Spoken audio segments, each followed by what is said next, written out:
Welcome to day 10 of mini vlog start ചെയ്ത സമയത്ത് എല്ലാ ഓൾട്ടർനേറ്റീവ് ഡേയ്സിൽ പോസ്റ്റ് ചെയ്യണമെന്ന് വിചാരിച്ചിട്ടോ ഞാൻ തുടങ്ങിയത്. പിന്നെ പല പല കാരണങ്ങൾ കൊണ്ട് അതിനെ കൊണ്ട് നടക്കണേ ഉണ്ടായിരുന്നില്ല. ഇന്നിപ്പോൾ ഞാനൊരു സ്ഥലം വരെ പോവാണ്. അപ്പോൾ അതിനേക്കാളും മുന്നേ ഈവനിങ് സ്നാക്ക് കംപ്ലീറ്റ് ചെയ്തിട്ട് പോകാമെന്ന് വിചാരിച്ചു.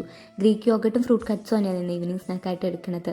ഇതെനിക്ക് നല്ല ഇഷ്ടമാട്ടോ. നിങ്ങളൊന്ന് ട്രൈ ചെയ്ത് നോക്കൂ, നിങ്ങൾക്ക് ഉറപ്പായിട്ട് ഇഷ്ടപ്പെടും. പിന്നെ നിങ്ങളൊരു ഐസ്ക്രീം ലവറാണോ?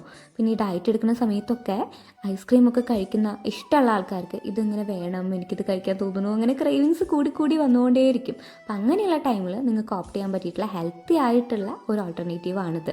ഇതിപ്പോൾ ഞാൻ ഫ്രൂട്ട് കട്ട്സ് അല്ല ആഡ് ചെയ്തിട്ടുള്ളത്. അപ്പോൾ അതിന് പകരം നിങ്ങൾ ആ ഒരു ഫ്രൂട്ട് ഒന്ന് ഗ്രൈൻഡ് ചെയ്തിട്ട് അതിലൊരു സ്പൂൺ ഹണി ആഡ് ചെയ്തിട്ട് ഒന്ന് മിക്സ് ചെയ്ത് കഴിച്ച് നോക്കൂ. ഞാൻ ഐസ്ക്രീം പോലെ തന്നെയെന്ന് പറയുന്നില്ല, പക്ഷേ ഒരു സിമിലർ ടേസ്റ്റ് ഒക്കെ നിങ്ങൾക്ക് കിട്ടും. ഇതെൻ്റെ ഐഡിയ അല്ല കേട്ടോ, എൻ്റെ ഒരു ക്ലയൻറ്റ് എനിക്ക് പറഞ്ഞത്. ആ കുട്ടി അങ്ങനെയാണ് അത്ര ചെയ്യാറുള്ളത്. അപ്പോൾ എന്തായാലും ഇത് യൂസ്ഫുൾ ആവുമെന്ന് വിചാരിക്കണോ ഞാൻ. അപ്പോൾ ഞാൻ ഒന്ന് പോയിട്ട് വരട്ടെ പുറത്ത്. ബൈ.